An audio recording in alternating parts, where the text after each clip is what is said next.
great start. My hair isn't always this colour, if you can see it. It's vaguely blue and purple. But I've spent the week having adventures on the continent, and inspired by Sylvia, I kind of wrote a sort of travel log. It's called 4 Countries and a Grand Duchy.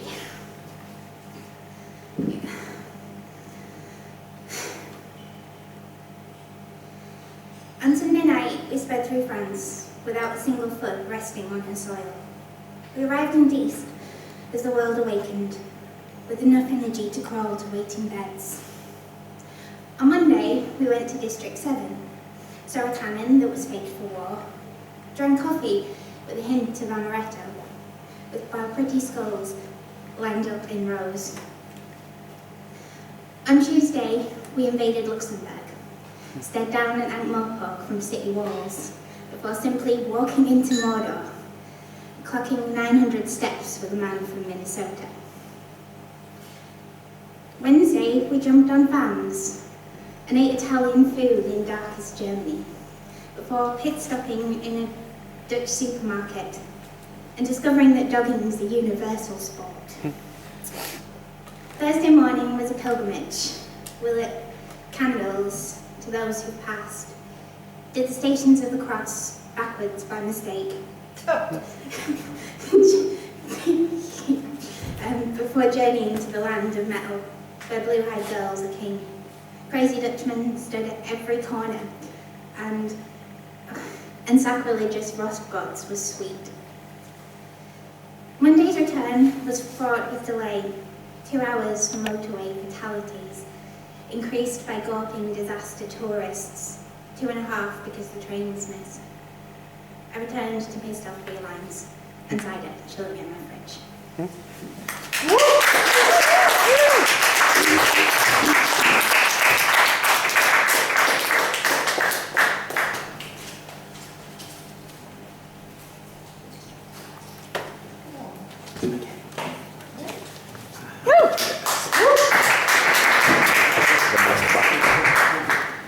Okay, can everyone hear me okay?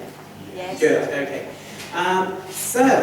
You can hear me better than I can see you. This is really... okay, so this is... I wanted to come here because I wanted to do this poem, and I want to dedicate it to all the pubs in this street, all the other pubs in this street, which always seem to have England flags up when it's not the fucking World Cup. And it's called 25-5-13.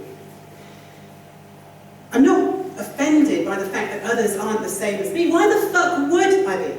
Regularly, the only one in the room can't recall if Toni Morrison or Maya Angelou advised us not to be that, but I never had a choice. Grew up always knowing I'd not be one of the boys, never certain of unquestioning acceptance as a girl.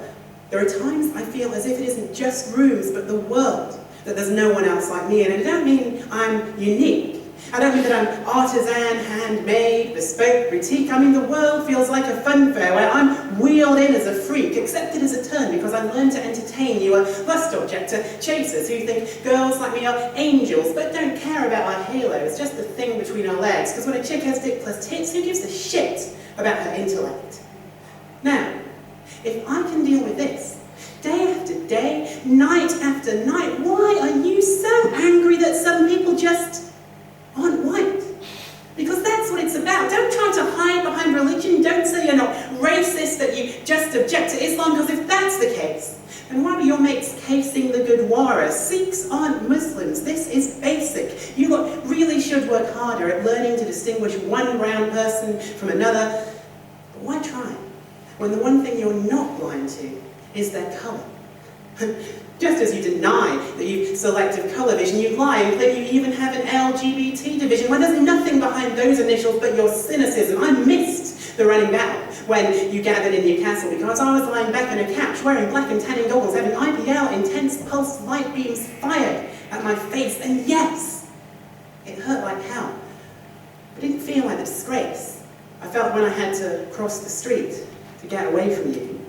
The way I hung out in the library when I was back in school because I knew you owned the yard, didn't own the future.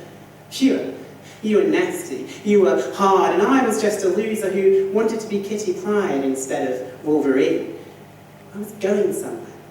I never told you about my dream because I knew that boys like you interpret difference as a weakness. I kept it safe. I kept it secret. Still, I knew that I'd achieve this.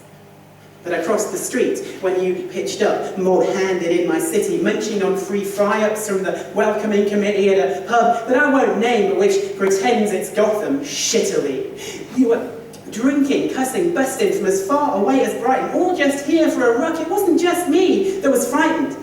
On the bus back home, apologists insisted you were peaceful, but you didn't look calm, blotted up down there by the cathedral, and you didn't look zen, shirtless, shouting on the evening news, though that's not surprising. Half-turned, already on the booze, and you claim that you're defending all that's good in this society. Just what is it you're protesting against?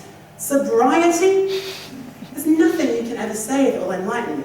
Because you live in the Dark Ages, even dress up as crusaders, burn Qurans or never understanding what's within their pages, the quotes you choose selected, so that you can prove it's twisted, but I bet that you eat shellfish and still claim to be a Christian. Leviticus 11:10 forbids that. Why not check it? You'll never prove you know the truths by sampling riffs from holy books which say will know you by your fruits and what you bear is rotten, for it's even off the tree. Maybe you've forgotten the story about Muhammad Ali when he refused the draft. What he would tell reporters whenever he was asked why he wouldn't go to Vietnam, swap gloves for pulling triggers, was that no one in the Viet Cong had ever called him. Yeah. Now maybe he'd deny it, but I think that's kind of classic. And that's why I'll never march beside you, because no Muslim called me tranny. Thank you.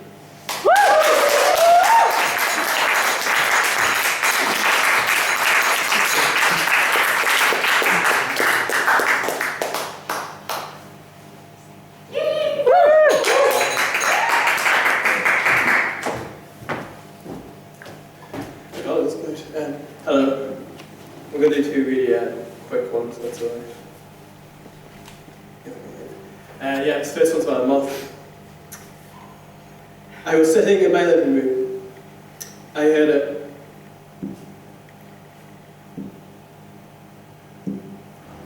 On my window. It was a moth.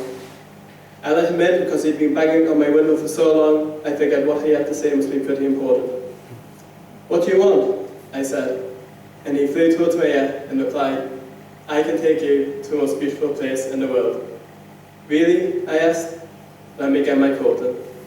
So I picked up my house keys and flicked the light off and said, come on. No, he said, you've turned the beauty off. You what? The beauty, you've turned it off. So I flicked the light back on and he flew towards the most beautiful thing he could imagine. I didn't have the heart to tell him.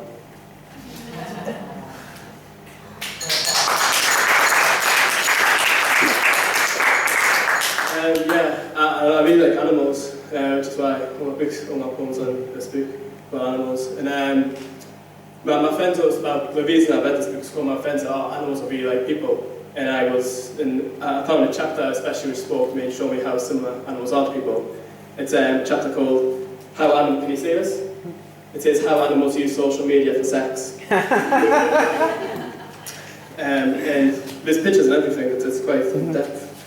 And yeah, there's a picture of two cows. And they're drinking, like at a bar. And this cow's like got his all Saint shirt on, he's been to the gym and stuff, he's, you know, well thought. This cow here is looking on like Tinder underneath a table thinking, he's definitely not 5'10". But that regardless of that fact, they go back and have loveless cow sex. And that the story doesn't really have an ending because that's how love works, I guess. For those who don't know what Tinder is, it's kind of like guess who, then everyone lies, and the only question is kind of would I have sex with them. Anyway, I wrote a poem about that, and I couldn't find a book, so I can stick it in my book.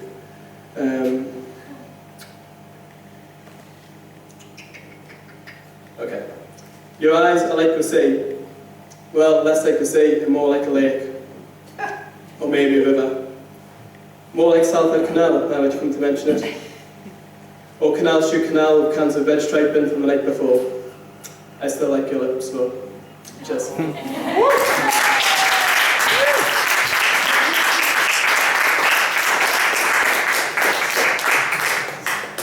Right then, I've got a poem about moss.